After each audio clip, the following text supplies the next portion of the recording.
തെരഞ്ഞെടുപ്പ് പ്രഖ്യാപിച്ചതോടെ കേരളത്തിലെ ദുരിതം തീരുമെന്ന പ്രത്യാശയിലാണ് സാധാരണക്കാരെന്ന് കെപിസിസി ജനറൽ സെക്രട്ടറി കെ.എ. തുളസി.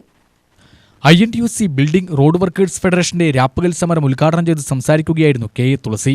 18 മാസത്തെ ക്ഷേമനിധി കുടിശ്ശിക കിട്ടാത്തതിൽ പ്രതിഷേധിച്ചാണ് BNRWF രാപ്പകൽ സമരം സംഘടിപ്പിച്ചത്. തെരഞ്ഞെടുപ്പ് പ്രഖ്യാപനം കോൺഗ്രസുകാരേക്കാൾ ആഹ്ലാദിക്കുന്നത് ഇടതുപക്ഷക്കാരാണ്. ജനക്ഷേമകരമായ UDF പ്രകടന പത്രികയ്ക്കെതിരെ നട്ടാൽ കുരുക്കാത്ത ആരോപണമാണ് LDF ഉന്നയിക്കുന്നത്. കേരളത്തിന് ലഭിക്കേണ്ട വരുമാനം നേതാക്കന്മാരുടെയും പാർട്ടി ഫണ്ടിലേക്കുമല്ല പോവേണ്ടതെന്നും ഖജനാവിലേക്കാണ് വരേണ്ടതെന്നുമാണ് പ്രതിപക്ഷ നേതാവ് പറഞ്ഞത്.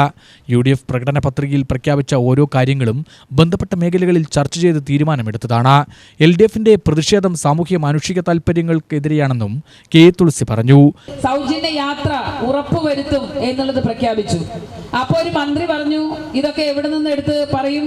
അതുപോലെ BJPയുടെ നേതാവ് പറഞ്ഞു ഖജനാവിൽ പണമില്ലല്ലോ, പിന്നെ ഇതൊക്കെ എങ്ങനെ നടപ്പിലാക്കും എന്ന് പറഞ്ഞു.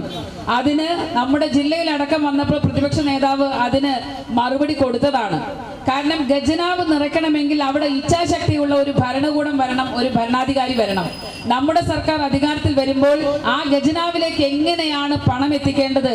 നേതാക്കന്മാരുടെ പോക്കറ്റുകളിലേക്കല്ല, രാഷ്ട്രീയ പാർട്ടികളുടെ അക്കൗണ്ടുകളിലേക്കല്ല, മറിച്ച് സർക്കാരിന്റെ ഖജനാവിലേക്ക് എങ്ങനെയാണ് പണം എത്തിക്കേണ്ടത് എന്നുള്ളത് UDF സർക്കാർ അധികാരത്തിൽ വരുമ്പോൾ ഈ സംസ്ഥാനത്ത് അത് ഉദാഹരണ സഹിതം കാണിച്ചു തരും എന്ന ആശങ്കയ്ക്കിടയില്ലാത്ത വിധം നമ്മുടെ പ്രതിപക്ഷ നേതാവ് എല്ലാ ജില്ലകളിലും നമ്മുടെ ജില്ലയിൽ വന്നപ്പോഴും നമ്മളോട് പറഞ്ഞിട്ടുണ്ട്.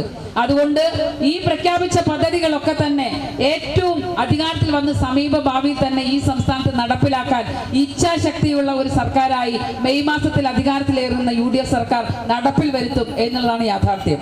ജില്ലാ പ്രസിഡന്റ് ജോസ് തോമസ് അധ്യക്ഷത വഹിച്ചു. KPCC ജനറൽ സെക്രട്ടറിമാരായ C. Chandran, K A. Thulasi, P. Balagopal, ഭാരവാഹികളായ AP Usman, KS Xavier, Malathi Krishnan, John Pazheri, PV Muhammad Ali എന്നിവർ സംസാരിച്ചു.